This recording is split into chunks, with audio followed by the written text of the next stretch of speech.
শুভ সকাল বন্ধুরা, আশা করি সকলে অনেক ভালো আছেন। মাদার কিচেন অ্যান্ড গ্রাম্য রেসিপি ব্লগে আপনাদের স্বাগত জানাই।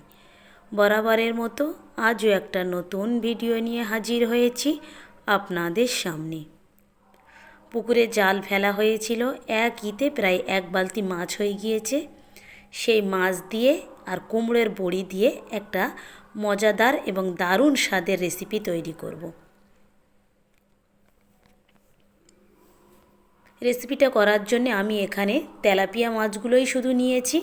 এটাকে লবণ হলুদ দিয়ে ভালো করে কড়া করে আমি ভেজে নেব। ভালো করে ভাজা হয়ে গিয়েছে। এবারে আমি রান্নার জন্য প্রথমেই প্যানে তেল দিচ্ছি। তেলটা গরম হয়ে যেতেই আমি খানিকটা বড়ি ভালো করে লাল লাল করে ভেজে নিচ্ছি।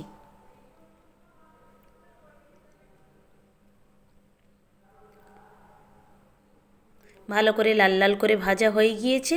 ঠিক এরকম কালার চলে আসতেই আমি বড়িগুলো তুলে নিচ্ছি।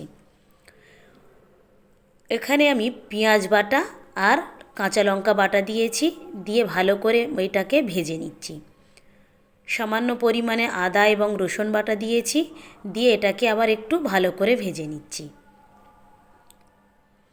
যেহেতু মাছের ঝোল হবে, একটু ঘন করার জন্য আমি এখানে পেঁয়াজটা বেটে দিয়েছি।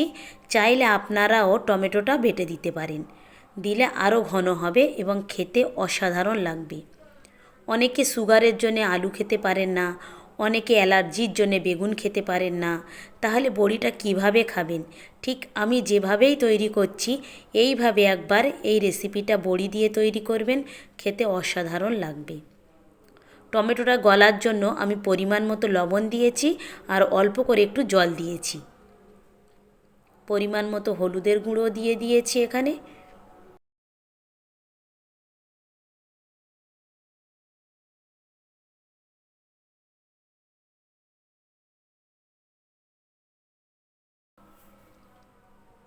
টমেটোগুলো ভালো করে গলে গিয়েছে।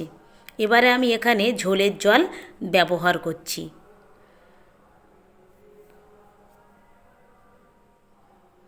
ঝোলের জলটা একটু ফুটে উঠতেই আমি ভেজে রাখা মাছগুলো দিয়ে দিয়েছি। দেওয়ার সঙ্গে সঙ্গে আবার আমি যে বড়িগুলো ভেজে রেখেছিলাম সেই বড়ি ভাজাগুলো দিয়ে দিচ্ছি।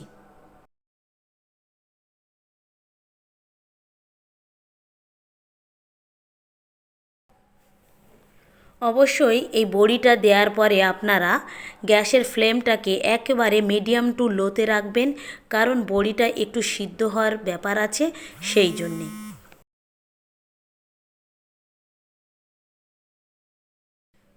ভালো করে সিদ্ধ করার জন্য একটা ঢাকা এটাকে ঢেকে দিয়েছি। এবার আমি উপর থেকে খানিকটা কাঁচা জিরে বাটা দিয়ে দিচ্ছি।